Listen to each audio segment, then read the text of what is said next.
समंदर में फंसा हुआ जहाज निकाल लिया गया है। तमाम लोग महफूज हैं।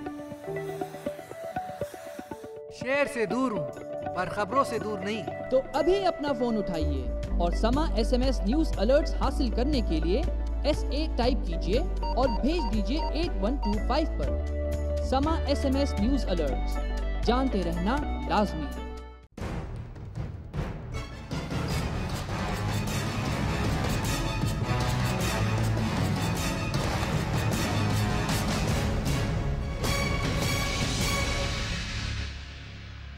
And welcome back to the show. आप देख रहे हैं प्रोग्राम आपकी बात। आप तक प्रोग्राम पहुंचाया जा रहा है उर्दू बाजार, जामा क्लॉथ और मेमन अस्पताल के बिल्कुल संगम पर हम मौजूद हैं। कराची में सदर टाउन का इलाका है।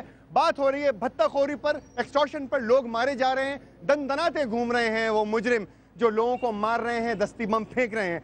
सिर्फ एक सेंटेंस कहना चाहता हूँ। किसी प्रोग्राम में मैंने अर्ज किया था कि वो माएँ बहनें जिन्होंने अपनी सोने की चूड़ियाँ और बालियाँ एक चादर में डाल दी थी सिर्फ इसलिए कि पाकिस्तान कहीं 65 की जंग ना हार जाए, सिर्फ इसलिए कि पाकिस्तान में कहीं लोग भूखे ना मर जाएं, सिर्फ इसलिए कि पाकिस्तान के मुजाहिदों का, पाकिस्तान में रहने वाले मर्दों का मोरल ना कम हो जाए, ना गिर जाए। अगर उनको आज जिंदा करके उनसे पूछा जाए कि आप जिस शक्ल में इस पाकिस्तान को इस वक्त देखती हैं तो आपको कैसा महसूस होता है, तो शायद वो ये कहें कि हमें उससे पहले ही मर जाना चाहिए था। क्योंकि वो सोना औरत जो जिंदगी में एक मर्तबा हासिल करती है उसको उससे बहुत मोहब्बत होती है, लेकिन उस औरत ने, उस बहन ने, उस माँ ने अपनी चूड़ियाँ और अपने जेवरात की परवाह नहीं की, बल्कि परवाह की रियासत की। लेकिन आज वही रियासत 2012 में, आज मई के महीने में एक मर्तबा फिर हमारे सवाल सुन रही है कि क्या हम इसलिए इस वतन में आए थे कि एक्सटॉर्शन, भत्ताखोरी, हमारा ही भाई हमारी कनपट्टी पे बंदूक रख के हमारी जेब से पैसे निकाल के ले जाए और हुकूमत वक्त देखती रहे, रियासत देखती रहे। इस तरीके से काम कैसे चलेगा?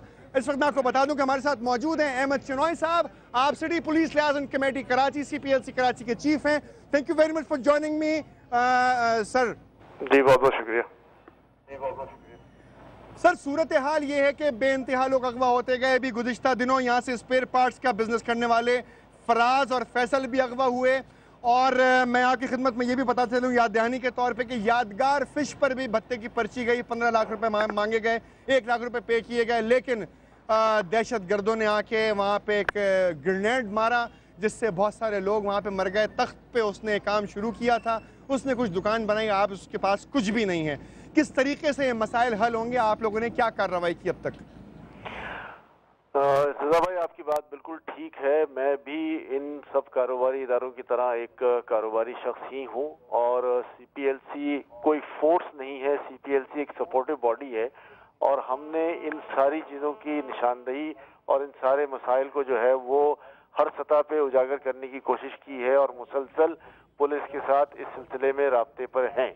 हम अपनी बेइंतहा कोशिशें कर रहे हैं लोगों को फैसिलिटेट करने, जो केसेस हमारे पास आते हैं उन पर हम बिल्कुल काम कर रहे हैं और हम इन्हीं के साथ, इन भाइयों के साथ खड़े हैं इस जद्दोजहद में कि कराची के हालात जो हैं वो बेहतर हों, कराची से अगवाखोरी का भी खात्मा हो, कराची से भत्ताखोरी का भी खात्मा हो और इनके शाना बशाना हम खड़े हुए हैं। लेकिन ये होगा कब? बात ये अहमद चिनॉय साहब, हम सब दुआ कर रहे हैं, आप भी दुआ कर रहे हैं, आपकी तो प्रेसिडेंट साहब से भी मुलाकात हुई है कल। ये तमाम वाकयात पाए तकमील पे कब पहुंचेंगे?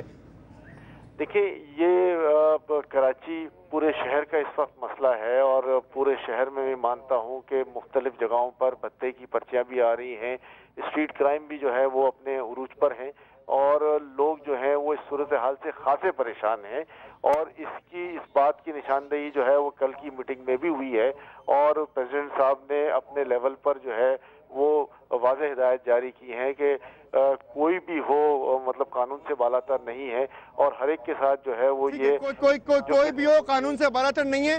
बात ये है इस वक्त अहमद चिनॉय साहब कि आपकी बिरादरी यानी कि बिजनेस कम्युनिटी, ताजिर हज़रात मौजूद हैं जो आपसे शायद लाइव सवाल करना चाहते हैं। जमील फराजा साहब, क्या पूछना चाहेंगे आप? मैं पूछना चाहूँगा वो लोकेटर्स कहाँ हैं? अहमद चिनॉय साहब, जो आप लोकेटर्स, आप लोगों ने दावा किया अब हमारे पास लोकेटर्स आ गए हैं, सिम ब्लॉकर्स आ गए हैं, वो लोकेटर और ब्लॉकर कहाँ हैं? कब वो इस्तेमाल होंगे? सर जमील भाई, ना मैंने दावा किया कि ये लोकेटर आए, ना मैंने दावा किया कि ये सिम ब्लॉकर आए। ये सरकार का मामला है। मैं आपके बारहा आईजी साहब ने हमसे खुद कहा, लोकेटर्स आ चुके हैं, ब्लॉकर्स आ चुके हैं। ठीक है, जवाब आने दें उनका। जी, आईजी साहब को ही हम ये सवाल करें। हम तो ना लोकेटर ले सकते हैं, ना हम सिम ब्लॉकर ले सकते हैं। हम लॉ एनफोर्समेंट एजेंसीज को सपोर्ट कर सकते हैं उनके कामों में, ताकि वो मौसर तरीके से अपने फराइज अंजाम दे सकें। ये हुकूमती मामला है कि हुकूमत ये लोकेटर भी खरीद सकती है और वही एम्पावर्ड है, हम नहीं हैं।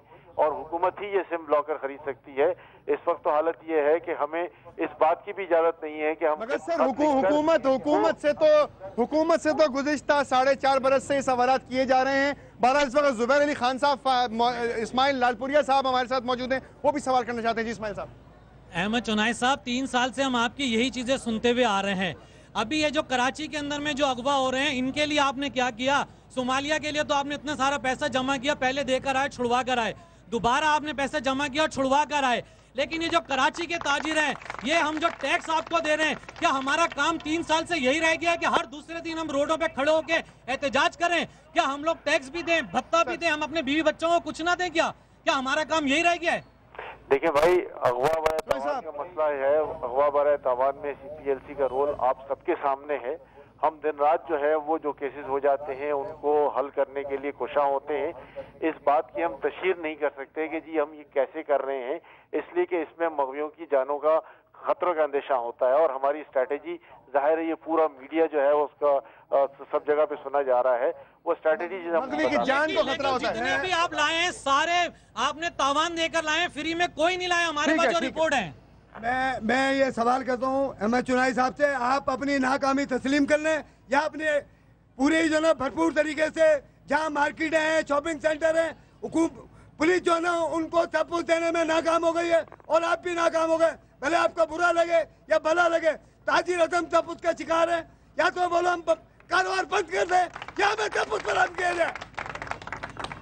हाजी साहब, मैं आपके साथ हूँ इस बात में। आपकी जो भी परेशानी है उसका मुझे पूरा अंदाजा है और हम आप ही की तरह कारोबारी लोग हैं, मैंने पहले ही कहा है, और हम आपके साथ जिद्दोजहद कर रहे हैं। आप सड़क पे एहतजाज करेंगे, हम आपके शाना बशाना खड़े हुए इसमें, हम आपसे पीछे नहीं हट रहे इस मामले में। आपके साथ खड़े मैं अर्ज ये कर रहा हूँ कि जरदारी साहब, रहमान मलिक साहब और आपसे तीनों से मैं ये पूछना चाहता हूँ, आपके पास तसल्ली के अलावा ताजिरों को आवाम के लिए कुछ भी नहीं है? सर ये आखिरी सवाल ताजिर बरादरी की तरफ से आया, क्या जवाब देंगे इसका आप चुनाई साहब? देखिए, मैं तो इनको तसल्ली नहीं दे रहा, तसल्ली तो गवर्नमेंट दे सकती है। मैं तो ये कह रहा हूँ कि जी मैं आपके साथ हूँ और जहाँ तक हमारी बसात में है हम जो है वो भरपूर कोशिश कर रहे हैं कि जहाँ जहाँ शिकायत आ रही है उसका अजाले के लिए जो कुछ भी हमारी बसात में है वो हम कर रहे हैं। ठीक है, हमने गुफ्तगू सुनी इस वक्त यहाँ पे CPLC के चीफ, उनकी आपने बात सुनी, जो बातें चुनाई साहब ने की। आखिरी मिनट के अंदर प्रोग्राम में बिल्कुल खत्म। फिर मैं ये आपके तवज्जुह से ये पूछना चाहता हूँ अहमद चुनाई से, इतने केसेस उन्होंने सॉल्व करे आए, ये जो किडनैपिंग के वाकयात हुए हैं ताजिरों के, इसमें कौन सा गिरोह मुलव्विस हो सकता है, मकामी है और उनके टारगेट्स क्या हैं? ये नई ये एक इम्पोर्टेंट सवाल है, ये एक इम्पोर्टेंट सवाल है सर, इसका जवाब देते हैं, उसके बाद प्रोग्राम अपनी क्लोजिंग पर है। देखिए, मैंने पहले कहा कि मग़वियों की हिफाजत के लिए और मग़वियों की जान को खतरा ना हो, इसके सिलसिले में मैं इस मीडिया पे ये बात नहीं कर सकता, लेकिन मैं इतना जरूर कह सकता हूं कि हम इस केस की जो अभी परसों यहाँ हुआ है उसकी पूरी तफ्तीश कर रहे हैं और हम इससे बेखबर नहीं है और हम बाखबर होकर ये सारे काम कर रहे हैं। नतीजा कितने घंटे में बरामद हो सकता है? इसके बाद अपना प्रोग्राम इख्तिताम को पहुंचेगा, नतीजा कितने घंटे में बरामद हो सकता है? देखिए भाई, इसकी कोई टाइम लिमिट डेफिनेशन नहीं दे सकते, इसलिए कि ये बड़े सेंसिटिव नेचर के केसेस होते हैं और इनमें काम इस तरीके से। सर बहुत शुक्रिया सर, प्रोग्राम अपने इख्तिताम को पहुंचा। आपने मुलाहिजा फरमाया नाजरीन, बत्ताखोरी पे बात हो रही थी। अहमद चुनाई साहब ने कहा कि टाइम फ्रेम नहीं बताया जा सकता। 1947 से लेकर सन 2012 तक आज तक किसी बात का टाइम फ्रेम नहीं दिया गया। लियाकत अली खान को किन लोगों ने कत्ल किया, आज तक शायद वो FIR थाने में किसी लिखी हो, लेकिन उसका अभी तक कोई अंजाम नहीं पहुंचा। हम दुआ यही कर सकते हैं कि खुदा करे कि वो तमाम मामला जो इस पाकिस्तान में उलझे हुए हैं वो किसी मोजज़े से ही सुलझ जाएं तो अच्छी बात है, ताकि कम से कम इस अवाम को आज़ादी और सुख का सांस लेना पड़े। मुझे इजाज़त दीजिए सदर से, अपना बहुत ख्याल रखिएगा, अल्लाह हाफिज़।